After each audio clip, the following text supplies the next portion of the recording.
Hi friends, welcome to GSR Maths Academy. Now we are going to discuss about the next problem, that is of 16th one. 16th question చూడండి. Okay.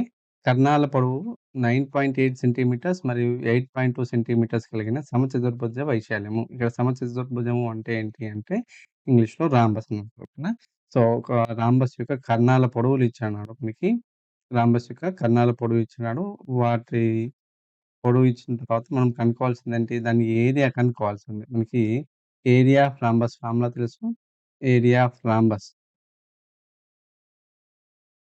Is equals to half into diagonal 1 into diagonal 2. So, ఇక్కడ diagonal 1 value ఎంత ఉంది? అంటే half into diagonal 1 value is 9.8 and diagonal 2 value is 8.2.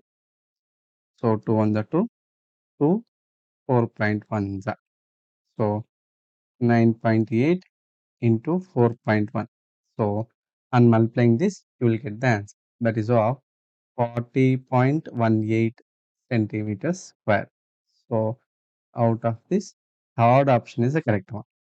Okay. So, see the next question. Let us see this 17th question. ఒక దీర్ఘఘన ఘనపరిమాణము 375 centimetres cube 375 centimetres cube మరియు భూవైశాల్యము 15 centimetre square అయితే దాని ఎత్తు కనుక్కోవాలి. దాని ఎత్తు కనుక్కోమంటున్నాడు. ఇక్కడ మనకేమిచ్చినాడు? వాల్యూమ్ ఆఫ్ క్యూబాయిడ్ దీర్ఘఘనము అంటే దీర్ఘఘన ఘనపరిమాణం అంటే volume of cuboid. Volume of cuboid is equal to length into breadth into height. This is given as 375. మళ్ళీ ఇంకేమిచ్చినాడు? దాని భూవైశాల్యం. దీర్ఘఘనం యొక్క భూవైశాల్యం ఎంత ఇచ్చినాడు? 15 సెంటీమీటర్ స్క్వేర్. దీర్ఘకణం యొక్క భూవైశాల్యం అంటే దీర్ఘకణం యొక్క భూమి దీర్ఘచతురస్రాకారంలో ఉంటుంది. రెక్టాంగిల్స్ షేప్‌లో ఉంటుంది కాబట్టి దాని వైశాల్యము లెంత్ ఇంటూ బ్రెడ్త్ అవుతుంది.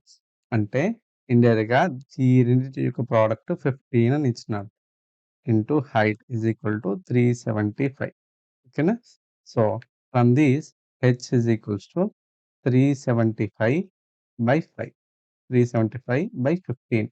సో, 375ని 15తో డివిజన్ చేయాలి.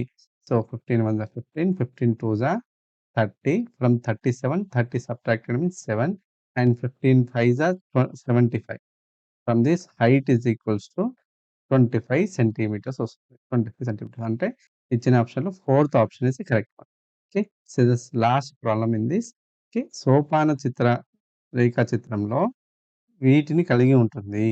ఏంటి అది? వృత్తాలు, దీర్ఘచతురస్రాలు, త్రిభుజాంతరాలు అంటే సెక్టార్‌లు. నెక్స్ట్ ఫోర్త్ ఆప్షన్ ఏంటి? త్రిభుజాలను ఇచ్చాడు. యాక్చువల్‌గా సోపాన చిత్రపటం అంటే ఏంటి? అంటే ఇంగ్లీష్‌లో హిస్టోగ్రామ్ అంటారు. హిస్టోగ్రామ్‌లో ఏముంటుంది? వృత్తాలుంటాయా? దీర్ఘచతురస్రాలుంటాయా? సెక్టార్‌లుంటాయా? త్రిభుజాలుంటాయి. యాక్చువల్‌గా త్రిభుజాలు అనేది ఇందులో ఉండదు. సో, మనం ఓకేనా? సో, త్రిభుజాలు అనేది రాంగ్ ఆన్సర్. నెక్స్ట్ పై పై చార్ట్‌లో మాత్రమే పై డయాగ్రామ్‌లో మాత్రమే వృత్తాలుంటాయి. ఓకేనా? సె సారీ పై వృత్తాలతో కూడా మనం పై చార్ట్‌లో యూజ్ చేస్తాము. ఇది కూడా పై చార్ట్‌లోనే యూజ్ చేస్తాము. ఇక మిగిలిపోయిన ఆప్షన్ ఏంటి? Second option. అంటే హిస్టోగ్రామ్‌లో మనకేముంటాయి? దీర్ఘచతురస్రాలు ఉంటాయి. వాటి మధ్యల